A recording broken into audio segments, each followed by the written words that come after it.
Welcome to Museum Archipelago. I'm Ian Elsner. Museum Archipelago guides you through the rocky landscape of museums. Each episode is never longer than 15 minutes. So let's get started. Yeah, I'm Honoré Gatera, and I'm the manager for the Kigali Genocide Memorial. When I sat down with Honoré, I had just finished a tour of the Kigali Genocide Memorial. Oh, well, I started working here in 2004, so it's been now 13 years that I'm working at this memorial. I started working as a guide. I spent 8 years guiding visitors from different countries, from different corners of Rwanda. And in 2010 towards 2011, that's when I was promoted to be the manager of the memorial. And the memorial opened in 1999? Yes, the memorial was built in 1999, but in 2004, that's when it opened officially with a genocide museum. It used to be a burial place, but it didn't have the artifacts, didn't have any graphics of the museum, it didn't have the library, it didn't have the archives. So in 2004, that's when this whole project was officially launched, and it's evolving, it's still developing, it's not static. The Rwandan genocide happened in 1994. That means that the museum and the memorial opened only 10 years later. The city of Kigali and the country of Rwanda were very different from what I saw in 2017. Why this place was chosen for the burial? The place was chosen to be the burial place. Amazingly, Kigali has grown so fast in the last 15 years. This area of Gisozi was very outside of the city. If you see the city center hill, which is called Nyarugenge Hill, that was the only closed area that would be nearby Gisozi. This area didn't have a tarmac road. This area didn't have the Kigali Independent University, which is here now. This area was somehow outside. It had free lands, and it has spots and areas that could be used for a memorial, mainly a burial place, because the objective was to make sure that hundreds of thousands of victims who are in different pits in Kigali can find a dignified burial and a final resting place for all of them. And it ended up by becoming this area. So the sort of visitor experience begins with watching a movie, and then before sort of entering the main museum. So can you talk to me about what that initial movie is? What is its purpose for the visitor? All right, yeah, thank you. You mentioned something very important, which is actually a professional term we use, visitor experience. Since 2014, that's almost 3 years ago, we started a journey of changing our visitor experience.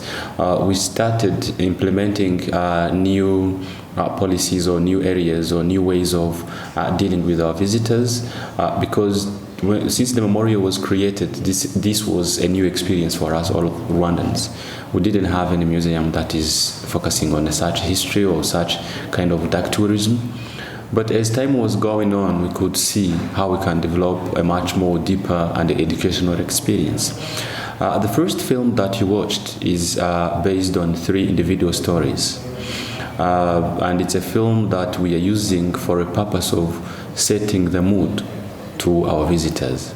After being briefed how you're going to visit the memorial, next on is the film, a film that will show you that the place you are going to visit is a place of such stories, is a place that goes back into the dark chapter of Rwanda, and it's a story that is talking about individuals before it even talks to the community. It talks about the community. So those individuals are telling you their own stories, and they tell you how they consider this memorial. And one of them says, actually, it's a home for me, because he feels that that's the final area he can at least go and pay respect to his beloved ones. So the purpose of the film is to make sure that you understand the place you are going to visit. Basically that it's sad, we need to acknowledge that. It's about individual stories, it's about a community story, and it's the darkest chapter of history of Rwanda that you are going to see. But to complete that, in our visit experience, we have split the film into 2, because we want to tell people that Rwanda is not stuck in 1994, but Rwanda has moved forward. Yes. Yeah. Yes, and as a visitor, I'm sorry. Do you want to take that? As a visitor, it's to Rwanda. It's very clear to me from the out, I mean, I know very little about the country, but it's very clear that it has moved. But for someone a visitor who goes from the airport directly to the memorial, they might not know that. Yes, true. Yeah.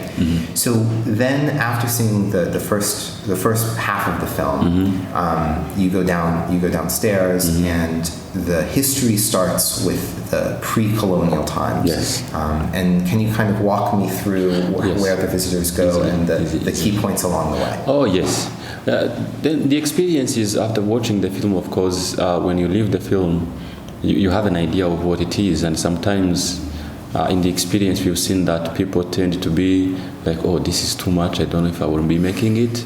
But when you get into the museum tries to narrate the story of the genocide, as you said, starting with the pre-colonial period, to show the unity of Rwandans, to present the nation as it used to be before colonialism came in Africa. We then go into the colonial rule to see the changes that the colonial rule introduced in communities in Africa, including Rwanda, where divisionism ideology led to bad leadership, because the divisionism ideology of the divide and rule policy of the colonizers led to a post-independence leadership that was convinced into divisionism and continued to preach hatred until they used the media and started the plan of the genocide. Yeah, we talk about the genocide. Of course, it's a dark moment of 3 months that we refer to as 100 days in Rwanda in 1994, spring 1994. And then we talk about the consequences. Yeah. But in the chapter of the consequences, you may learn that we talk about the consequences, but we start showing how the country moved forward with the homegrown solutions like Gacaca, the process of unity and reconciliation, and then teaching about positive values that young people have to grow up with. Why do you think that a museum is the right medium to tell this story? Well, personally, in the beginning, I didn't understand why, but now I do understand, because there is a funny saying that people use when they try to describe Africans, and sometimes it's the truth, saying that if you want to hide something from an African, put it in a book, because the culture of reading is still poor in Africa. From that fact, people always want to learn things from the oral system or watching videos. It's still prevailing in Africa. You would see, if you did the research, you would find that reading books, it's not very much in the culture. Sometimes because maybe the books are written in the languages that we don't speak, that's one. Or maybe because our cultures do not teach us as young boys and young girls to start reading books. Though even if it's changing, it's still there in Africa. So having a such tool as a museum using graphics helps people, even those young ones, to really understand, or to even to be curious to come and see it. Number two, it's also another way of preserving the history. Yeah, there are books written about the genocide, there are researches that were done, but those ones are not the archives. These testimonies of survivors, even if they can be written, we need to see their faces, we need to see how they tell their stories. And that's the reason why combining all those kind of information, written, audio, and video, is, as you said, a very good medium in a museum to tell the story of the genocide, because that will be lasting, I don't know how many years, hundreds of years. For the school groups, so you might know this. In the U.S., it's very common for a school group to take a day off of school and go to a museum instead. Is that something similar? Yes, we do have those cases, but in the very beginning, when we started this museum, we could learn and see how schools want to come here, but we didn't have a methodology to do it. Schools were not teaching about the history of genocide. Why? Because it wasn't mentioned in the curriculum as the story or the history that we were learning before the genocide was transformed or was changed to make sure that it's serving the interest of the planners of the genocide. So not having history or genocide studies in the curriculum, it was a challenge for the teachers. How do they teach about the genocide Where do they know that in a classroom they have Hutu and Tutsi children of perpetrators, children of survivors, children of returnees who came from the refugee countries where they lived for more than 30 years. So from that point, we decided to start an experience of an educational program in 2008. The median age of Rwanda is 18, which means that almost half of Rwandans were born after the year 2000. It's the first time that they've heard people talking about the Hutu and the Tutsi in public, openly talking about it. Because it is not, you're not supposed to talk about it. You can talk about it, but you're not supposed to talk about the ethnicities in the public. Individuals, yes. But when it's for educational purposes, yes, you can. I see.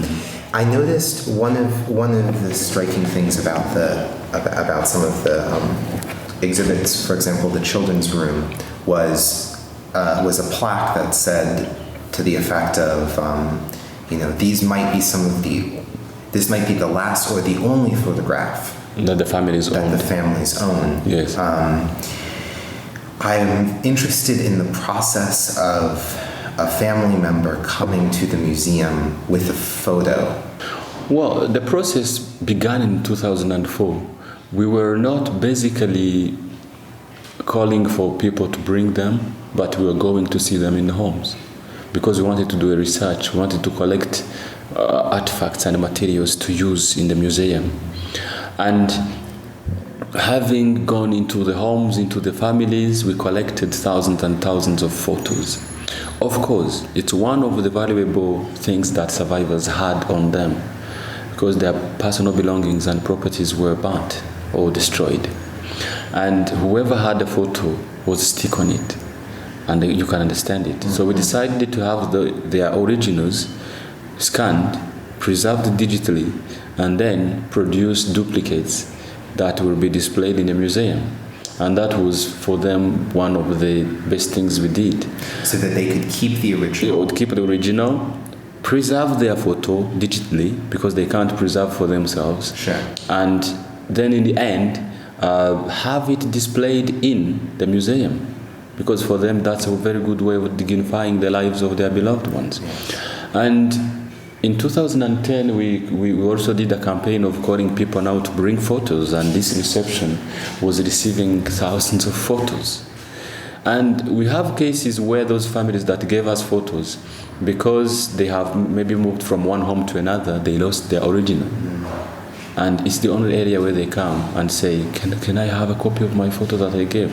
And we give them a copy. Of course. Yeah. Of course. Mm-hmm. So it becomes a repository as well as it does, yes. And you see that as the museum's role continuing forward indefinitely. Yeah, for sure. There will be a time where we don't have any more photos to collect. But it will be a repository for even the grandchildren to come and search for the photos. Yes. Yeah, and we've developed an archive that is online now, which is very easy to use and that can serve the whole world. We want this memorial to become one of the world-class museums and educational centers because we're not talking about the past only. We want to talk about Rwanda now. And that's the biggest part that we think will be dynamic for the course of 10 years, where we needed to embed the progress that Rwandans are making in perspective with what is happening around the world. And as I said, it's dynamic. We talk about the genocide in other countries. What if something changes and we see that there are some new items that have to be in the museum? We look at being dynamic and making sure that we cope with the emerging technologies as well. Maybe the kind of touch screens that we're using now will not be any more important in the next 5 years. Yes. How do we do it? That's why we keep this character of being dynamic. We don't change history, but we add tools and materials that actually help people to understand the history much more in a better way.